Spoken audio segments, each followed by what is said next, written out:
آج جتنے کھلاڑی ہیں سب مانتے ہیں کہ عمران خان ایک لیجنڈ تھا اور لیجنڈ ہے. عالمی سطح پہ عمران خان کو تسلیم کیا جاتا ہے. اس نے کرکٹ میں بہت ساری چیزیں تبدیل کر دی.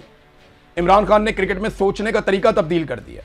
اس کی کہی ہوئی باتیں آج کرکٹ کی کتابوں میں لکھی جاتی ہیں. وہ اتنا بڑا کرکٹ کا لیجنڈ ہے اور اس آدمی کے نام پہ جو حکومت قائم کی گئی, اس آدمی کی مقبولیت پہ جو ووٹ حاصل کیے گئے, اس کے نتیجے میں جو حکومت بنتی ہے, وہ حکومت ایک لیگ کرواتی ہے اور لیگ بھی کرکٹ کی کرواتی ہے اور اس پوسٹر کے اوپر سے عمران خان کا فوٹو غائب کر دیتے ہیں.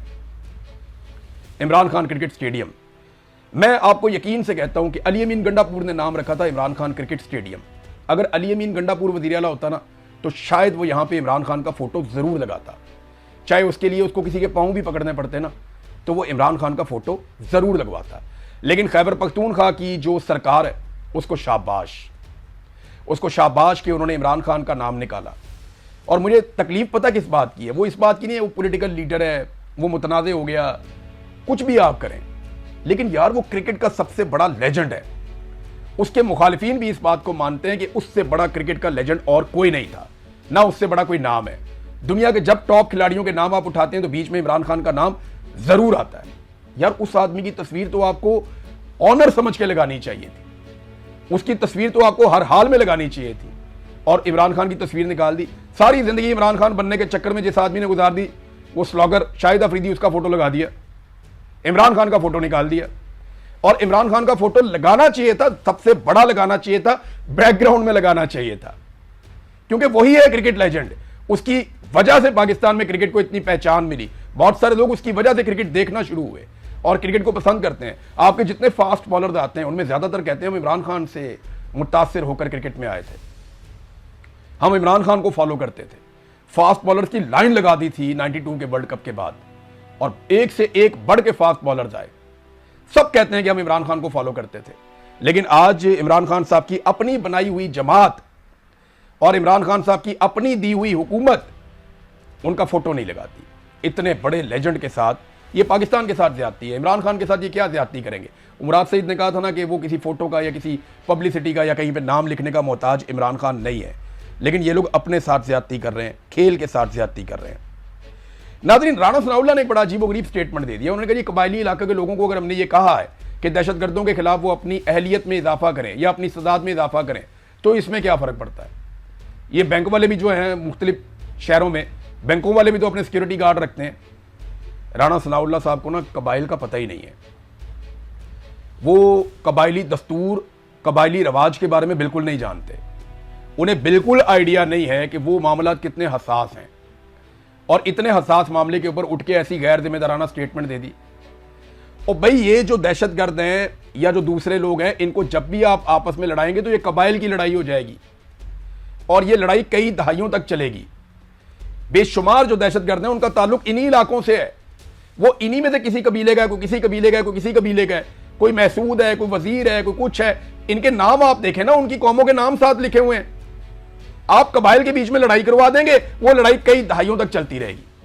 یہ لڑائی نہ ہو اس لیے نیوٹرل ادارے بنائے جاتے ہیں کہ جہاں پہ کوئی آدمی قانون کو ہاتھ میں لے گا, جرم کرے گا, اس کو ادارے سزا دیں گے. قبائل کو آپس میں نہ لڑایا جائے, اس لیے قبائل کے بیچ میں ایک ایسی فورس قائم کی جاتی ہے جسے کہا جاتا ہے کہ لا انفورسمنٹ ہے. یہ امن و امان کو قائم کرے گی. جب آپ لوگوں کو ہی کہیں گے بندوق اٹھا کے ایک دوسرے کے گلے پڑ جاؤ تو یہ کئی دہائیوں تک وہ دہشت گردی تو بیچ میں رہ جائے گی, ان قبائلیوں کی لڑائی ختم نہیں ہوگی. ایسے ایسے عقل مند اور ایسے ایسے دانشور لا کے بٹھائے گئے. اور قبائل کی اگر لڑائی ہو جائے گی تو فائدہ کس کا ہوگا؟ یہ لوگ لڑیں گے, مریں گے, اور وہاں فائدہ وہ لوگ اٹھائیں گے جو وہاں سے معدنیات نکالنا چاہتے ہیں, وہ لوگ جو وسائل پہ قبضہ کرنا چاہتے ہیں. لہذا رانا ثناء اللہ صاحب کو تھوڑا سا اس علاقے کے ڈائنامکس کو سمجھنا پڑے گا, دیکھنا پڑے گا کہ وہاں کے لوگ کیسے سوچتے ہیں, کیسے رہتے ہیں, ان کے رسم و رواج کیا ہیں, اور وہ زندگی کیسے گزارتے ہیں, ان کی روایات کیا ہے. وہ لڑ پڑیں گے پھر آپ چھڑا بھی نہیں پائیں گے. وہ آپ کے گلے پڑی ہوئی ہے نا ایک لڑائی پارا چنار والی, وہ چھوٹتی نہیں ہے.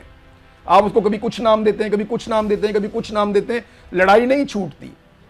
لہذا لڑائی بڑھانے کی بجائے گورنمنٹ کا کام یہ نہیں ہوتا کہ وہ فیول تیار کرے کہ تم ہتھیار اٹھا لو, تم بھی اٹھا لو, تم بھی اٹھا لو, ایک دوسرے کو مارو. نہیں, یہ سرکار کا کام نہیں ہے. سرکار کا کام ہے رٹ آف دا گورنمنٹ قائم کرنا. وہ جو بلوچستان کے اندر دھرنے کے متاثرین نے مطالبات کیے تھے وہ سرکار کا کام ہے. وہ جو کشمیر کے اندر متاثرین کہہ رہے ہیں وہ سرکار کا کام ہے. کشمیر پہ بھی ناظرین خبریں آ رہی ہیں, وہاں پہ بند جگہوں کے اوپر چاروں طرف سے جہاں پہ محاصرہ کیا ہوا ہے اور احاطے جو ہیں مختلف, ان کے اندر جو ہے پولیٹیکل ایکٹیویٹیز نون لیگ اور پیپلز پارٹی کر کے ویڈیوز جاری کر رہے ہیں. یعنی 200-400 بندہ اکٹھا کرتے ہیں, ایک ویڈیو بناتے ہیں جذباتی سی, زور زور سے شور مچاتے ہیں, نعرے لگاتے ہیں. بندے کون ہوتے ہیں؟ زیادہ تر سیکیورٹی گارڈ ہیں, مقامی پرانے کارکن ہیں, یا وہ جو اپنے ذاتی ملازمین ہیں, انہیں اکٹھا کر کے رولا ڈال دیتے ہیں. 10-15 بندے اکٹھے ہو کے کسی ایک جگہ کے اوپر, باقی اپنے ملازموں کو لے آتے ہیں, بندوں کو لے آتے ہیں, علاقے سے کوئی ادھر ادھر سے پکڑ لیتے ہیں, لا کے رولا ڈال کے احاطے کے اندر باہر نہیں نکلتے, اور ویڈیو بنا کے ڈال رہے ہیں جناب ہماری بڑی شاندار کمپین چل رہی ہے. ٹکے کی کمپین نہیں چل رہی. آزاد کشمیر میں یہ کھل کے گلی محلے میں نہیں جا سکتے. خواتین نے ڈنڈے اور پتھر مارے ہیں انہیں, خواتین اور بچے انڈے پھینکتے ہیں ان کے اوپر جہاں یہ نکلتے ہیں کمپین کرنے کے لیے.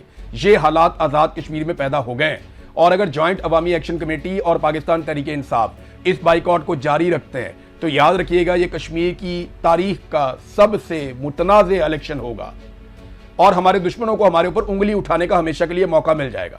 اور یہ موقع بھی اللہ کے فضل سے پاکستان کی ملٹری اسٹیبلشمنٹ ہمارے دشمن کو پرووائڈ کرے گی. ناظرین, ایران پہ بہت شدید حملے اس وقت امریکہ کر رہا ہے, اور ڈونلڈ ٹرمپ نے جو لیٹسٹ حکم دیا وہ یہ ہے کہ جہنم کے دروازے کھول دیے جائیں ایران کے اوپر. اس کی وجہ یہ ہے کہ اردن میں امریکہ کا ایک فوجی لاپتہ ہو گیا, 2 فوجی مارے گئے ہیں اور چند فوجی اس کے زخمی بھی ہو گئے ہیں. اردن میں ایران نے بڑی کامیابی کے ساتھ امریکی بیسز کو, یا جہاں پہ امریکن انسٹالیشنز ہیں, ان کو نشانہ بنایا, اور ایران کو یہ لگتا ہے کہ اردن میں اگر وہ صفایا کر دیتا ہے ایئر ڈیفنس سسٹم کا تو پھر اسرائیل کو نشانہ بنانا آسان ہو جائے گا. امریکہ کو ایسا لگتا ہے, اور ان کے اخبارات یہ لکھ رہے ہیں کہ روس اور چین شاید ایران کی مدد کر رہا ہے. وہ تو یہ دعویٰ کر رہے ہیں کہ وہ مدد ہو رہی ہے, کیونکہ جتنا ایکوریٹ ایران مارتا ہے نا, اتنا ایکوریٹ کوئی مار نہیں سکتا. اتنے ایکوریٹ نشانے کا مطلب یہ ہے کہ انہیں بڑی شاندار انفارمیشن مل رہی ہے جس کی بنیاد کے اوپر وہ تاک کر حملے کر رہے ہیں. اب ایک اور بات جو ایران نے کہی ہے وہ بڑی خوفناک ہے. ایران نے کہا جناب کہ فوری طور پہ جو دبئی ہے وہاں سے لوگ نکل جائیں جب تک وہاں کے ہوائی اڈے کام کر رہے ہیں, اور یہ بھی بتایا کہ لڑائی بڑھ جائے گی, اور اگر یہ لڑائی نہیں رکتی تو جتنے لوگ نکل سکتے ہیں دبئی سے وہ نکل جائیں. یہ ایرانی سیکیورٹی فورسز کی جانب سے کہا گیا. اب ایران جوابی حملے کر رہا ہے, اور امریکہ نے ایران میں بہت سارا جو انفراسٹرکچر ہے وہ تباہ کر دیا. مواصلاتی نظام ایران میں بری طرح تباہ کیا ہے, ٹرانسمیشنز کو جو ہے وہ نشانہ بنایا امریکہ نے, اور بہت تباہی پھیری ہے. یعنی بہت سارے پل تباہ کر دیے ہیں, بہت سارے رابطے منقطع کر دیے ہیں. تو ایران کو بھی بھاری نقصان ہو رہا ہے. انہوں نے اپنے نقصان کی کچھ ڈیٹیلز جاری کی ہیں جہاں پہ ان کے سویلینز ایران کے جاں بحق ہوئے ہیں. دوسری طرف امریکہ کو بھی نقصان ہو رہا ہے, اور عرب ممالک میں کیونکہ امریکن اڈے ہیں وہاں پہ ایران اٹیک کرتا ہے تو عرب ممالک اس کے اوپر مذمت بھی کرتے ہیں. پاکستان کی پوزیشن کیا ہے یہ ہمیں آنے والے وقت میں اس لیے پتہ چلے گا کہ پاکستان نے سعودی عرب کے ساتھ ساتھ قطر کے ساتھ بھی اسی نوعیت کا معاہدہ کر لیا. اب ان دونوں ملکوں کی سیکیورٹی کی ذمہ داری پاکستان نے اٹھا لی ہے, اور پاکستانیوں کو نہیں پتا کہ ہم نے کیا معاہدہ کیا ہے. یعنی پاکستانی قوم نے اپنے خون پسینے کی کمائی سے جو ایک فوج تیار کی اپنے دفاع کے لیے, پاکستان میں خون کی ندیاں بہہ رہی ہیں, اور وہ فوج سعودی عرب اور کویت کا دفاع کرے گی, قطر کا دفاع کرے گی, یا عرب ممالک کا دفاع کرے گی.